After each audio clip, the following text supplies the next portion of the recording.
Kadanye will begin from Abuja. Now, President Muhammadu Buhari says he has enjoyed sound health all through his life until recently. The president disclosed this after receiving a greeting card from his staff as part of his 75th birthday celebration at the presidential villa Abuja Sunday. Correspondent Nabuchu Nabuchi sent in this report. President Muhammadu Buhari walking into his office and greeted by birthday songs from members of his kitchen cabinet.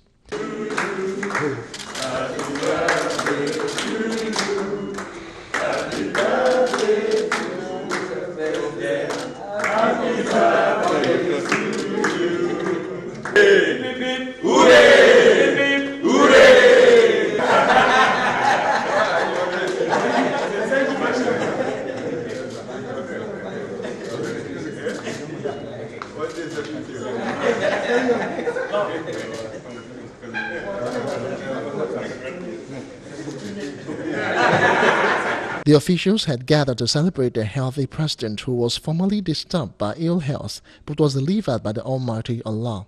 Few months ago, the rejuvenated president was ill at different times and is now healthier than many could imagine.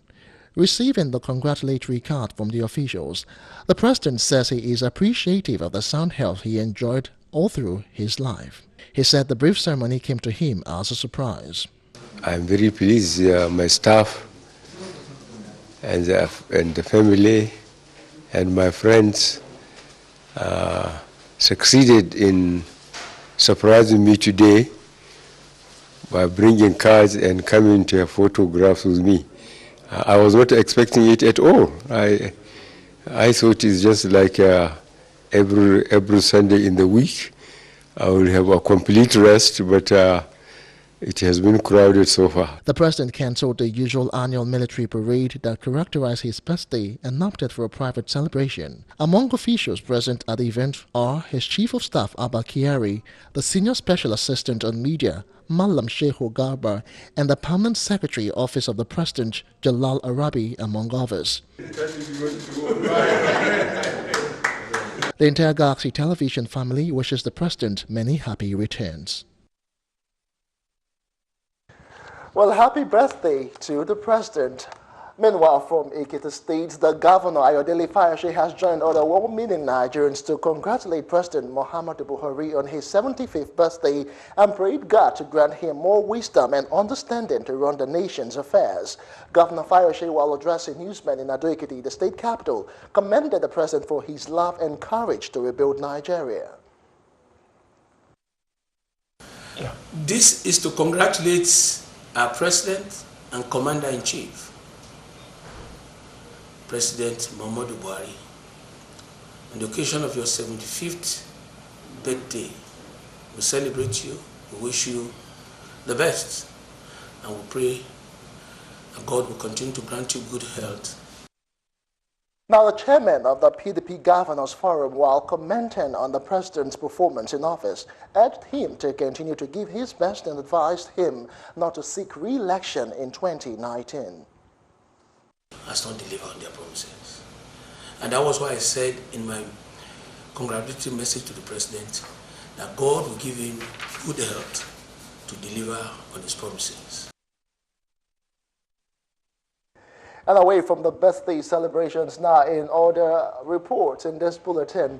Now, the Federation Account Allocation Committee has distributed a sum of 609.959 billion naira as revenue accrued for the month of November to the three tiers of government and the oil-producing region.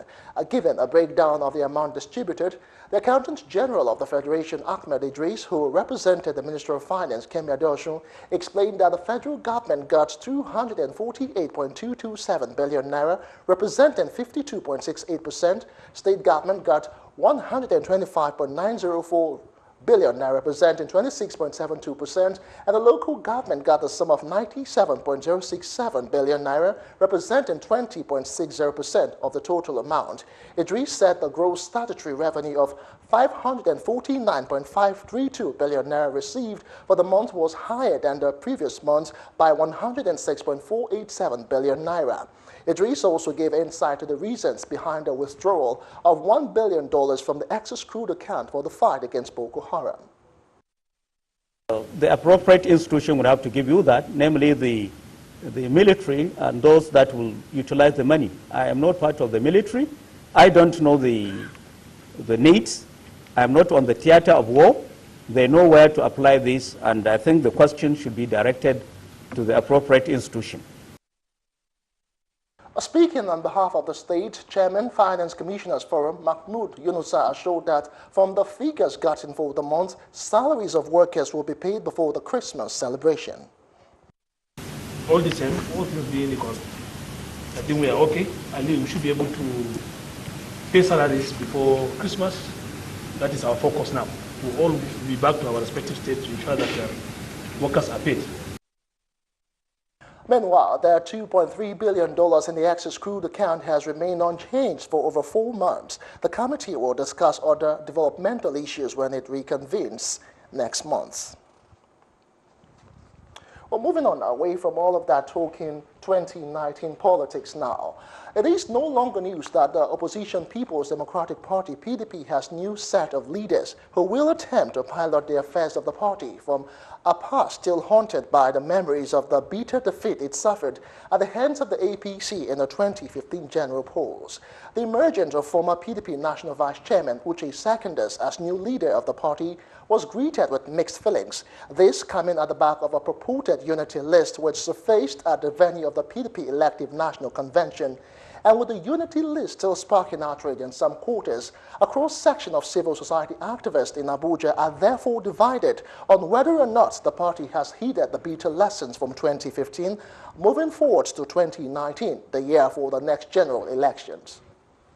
What plays out in the convention is individuals' ability to work on his own grassroots and come and become victory in the convention ground. So if that relates to telling that they have not learned their lesson, or it depends on the angle at which you are looking at it. Let me also send this advice to the PDP members that they should not think of reclaiming power in 2019 until they are ready to learn. If you want me to judge them from their convention, I may not have enough yardstick. A lot of factors led to the ousting of PDP from Aso Rock Villa pre-2015. And like I said, it may be too early to judge, but without any doubt as well, one of the issues that booted them out of office was corruption. You're still watching the news on Galaxy Television. Still ahead, former governor of Lagos State, Bola Tinubu, refutes claim of internal wrangling in the All Progressives Congress. Details when the news returns. Do join us again. Still talking party politics now. Former governor of Lagos State and national leader of the All Progressives Congress, APC, Asiwaju Bola Tinubu, has dismissed the insinuation that internal wrangling is imminent in the party due to recent defection by some key members. Fielding questions from newsmen in Ibadan after the 68th birthday reception of Governor Abiola Ajimobi, Tinubu says the party has a stainless kitchen and can accommodate as many cooks as possible, stressing that there is no need for fear of implosion in the party. It is in the same forest that you will find an hippo, you will find an elephant, and you will find in political backgrounds, people look for the addition, not the minus. Now, the former governor of Lagos State stressed that the ruling party loves big wigs and will be ready to accommodate them. And talking power supply right now. The residents of Magboro in Obafemi Owode local government area, Ogun State, are calling on the federal government to come to their aid over claims of outrageous bills and high-handedness on the part of the Ibadan Electricity Distribution Company, IBEDC. They raised the alarm during a peaceful protest at the IBEDC office in Okafa, Magboro. Details in this report.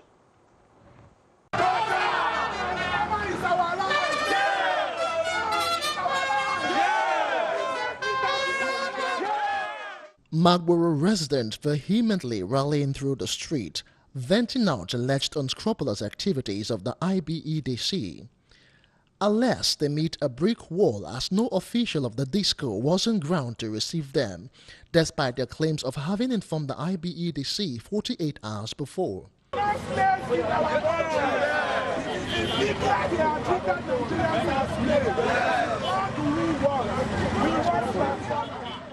The residents claim that for months on end, their bills have not been computer-generated. According to them, having expended so much on cables, transformers and other equipment, which should have ordinarily been provided by the IBEDC, they should enjoy some sort of moratorium. If we provide the transformer, we provide the poles, we provide the wire, they will coerce us, that the communities before us, they will ask us that we have to write a letter that we are gifting them those infrastructure. Now, what we are saying, even when we buy with our money, we provide all these things with our money, we want them to consider us at least 6 months, 7 months without paying NEPA bill. It will make the people to feel a sense of belonging. Some of us are giving expected bills. And this on the high side. The first bill we received in Okava was 8,500 naira. What in hell? Somebody that is living in a one bedroom bungalow is paying for 8,500 naira for what light that we do not use. And lately now, their light has been very erratic. Among other demands, they seek to enjoy 24-hour power supply and prepaid meters for rural residents. About 2 days ago, I called for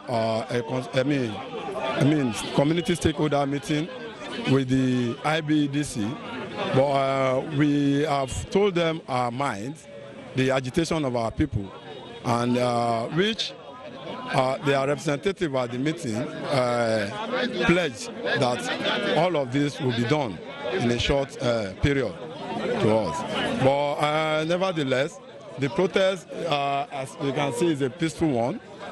There is no crime in expressing our mind. If you don't write a letter that you voluntarily donate, we were not energized. It is until we wrote those letters that some of us were energized. They said there's no meter, and they said they are distributing bill.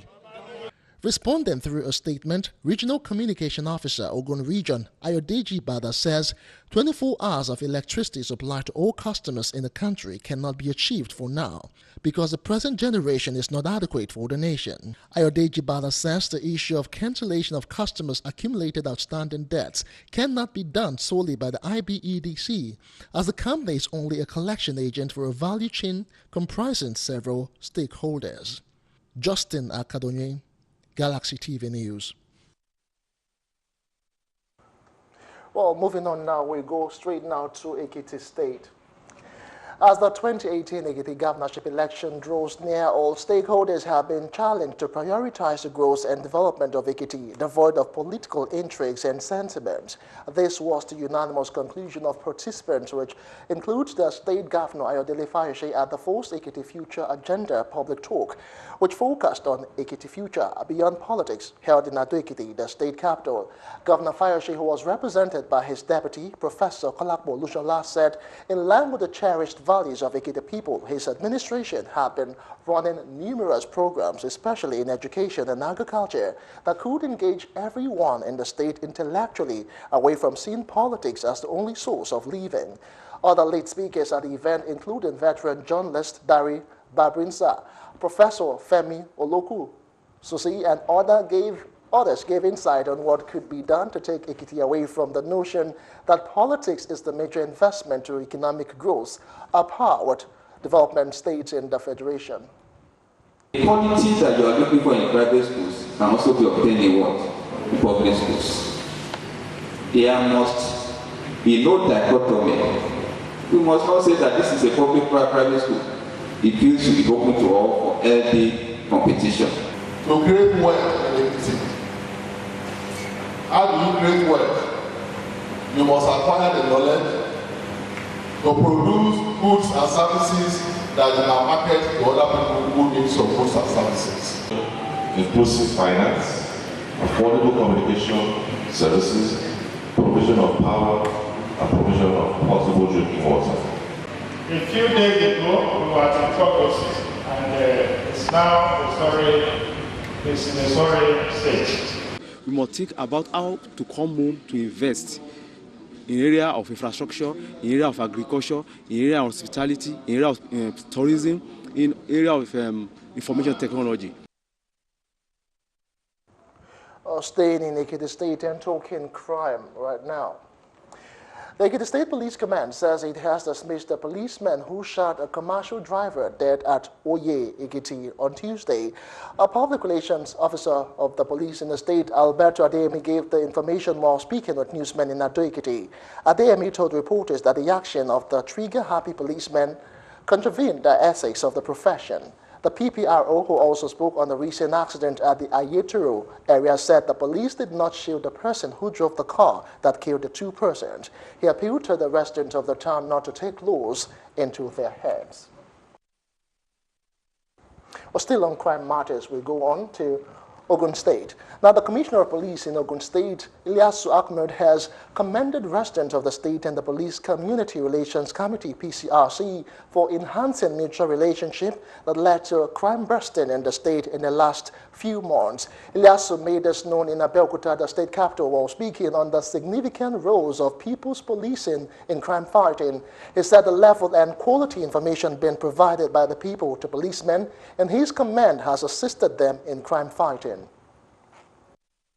For giving us that support, for giving us the encouragement, and assisting us in so many ways in crime fighting as far as the state is concerned. The government also has zero tolerance in crime fighting.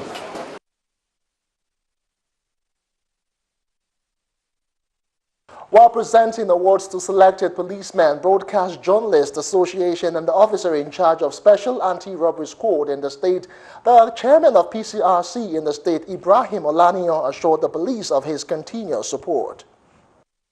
The executive at all levels from unit down to the state have performed extraordinarily wonderfully.